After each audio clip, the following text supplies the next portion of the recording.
যুদ্ধকালীন অর্থনীতি ফুলে ফেঁপে ওঠায় রাশিয়াকে উচ্চ আয়ের দেশ হিসেবে উন্নীত করেছে বিশ্বব্যাংক।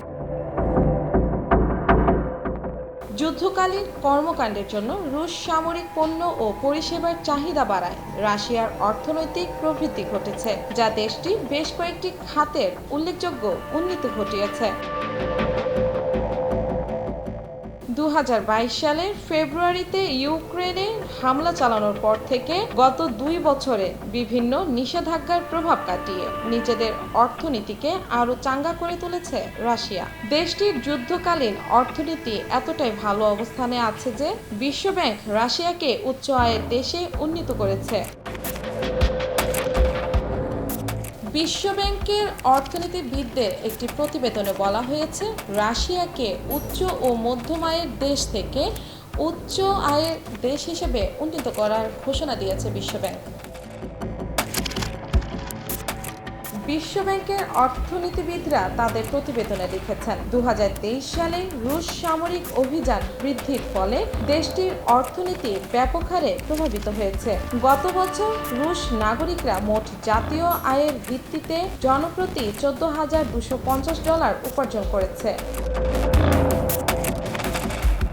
বিশ্বব্যাংক জানিয়েছে, যুদ্ধকালীন কর্মকাণ্ডের জন্য রুশ সামরিক সেনাদের পণ্য ও পরিষেবার চাহিদা বাড়ায় দেশটির অর্থনীতির প্রবৃদ্ধি ঘটেছে, যা দেশের বিভিন্ন খাতকে উন্নীত করেছে।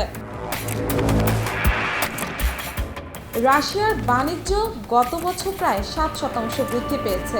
একই সাথে আর্থিক খাত এবং নির্মাণ খাতের বিভিন্ন কার্যক্রম যথাক্রমে 6.6% এবং 3.6% বৃদ্ধি পেয়েছে। এর ফলে রাশিয়ার প্রকৃত জিডিপি বেড়ে গিয়ে মুদ্রাস্ফীতির সাথে অর্থনৈতিক প্রবৃদ্ধির সামঞ্জস্য তৈরি হয়েছে। এতে দেশটির অর্থনৈতিক প্রবৃদ্ধির হার 3.6% বৃদ্ধি পেয়েছে। অর্থনীতির প্রবৃদ্ধির জন্য অনেক দরিদ্র রুশ নাগরিকের আর্থিক অবস্থা উন্নতি হওয়ার কারণে যুদ্ধ শেষ করার উপায় খুঁজে পাওয়াটা কঠিন হয়ে যাবে বলে ধারণা করা হচ্ছে। বিশ্বব্যাংক এবছর রাশিয়া, বুলগেরিয়া এবং পালাউকে মহামারীর পরবর্তী সময়ে শক্তিশালী অর্থনৈতিক প্রবৃদ্ধির কারণে উচ্চ আয়ের দেশ হিসেবে স্বীকৃতি দিয়েছে। ইউক্রেন চলমান যুদ্ধের সময় নিম্ন মধ্যম থেকে উচ্চ মধ্যম আয়ের দেশে পরিণত হয়েছে, কারণ যুদ্ধকালীন সময়ে দেশটির প্রকৃত জিডিপি 5.3% বৃদ্ধি পেয়েছে। বিশ্বব্যাংক জানিয়েছে, রুশ আগ্রাসন ইউক্রেনের অর্থনীতিকে ক্ষতিগ্রস্ত করলেও দেশটির চলমান পুনর্নির্মাণ উদ্যোগের জন্য নির্মাণ খাতে 24.6% প্রবৃদ্ধি এবং বিনিয়োগ খাতে 52.9% প্রবৃদ্ধি ইউক্রেনের অর্থনীতিকেও চাঙ্গা করেছে। এই বছর বিশ্বব্যাংক 7টি দেশের অর্থনীতির অবস্থাকে উন্নীত অর্থনীতি দেশ হিসেবে ঘোষণা দিলেও গাজা ও পশ্চিম তীরে অবস্থিত দেশগুলোর অর্থনীতি অবস্থাকে পতন হিসেবে ঘোষণা দিয়েছে।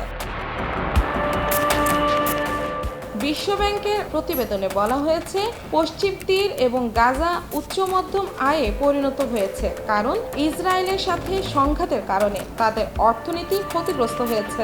এর ফলে পশ্চিম তীর ও গাজার প্রকৃত জিডিপি 5.5% হ্রাস পেয়েছে।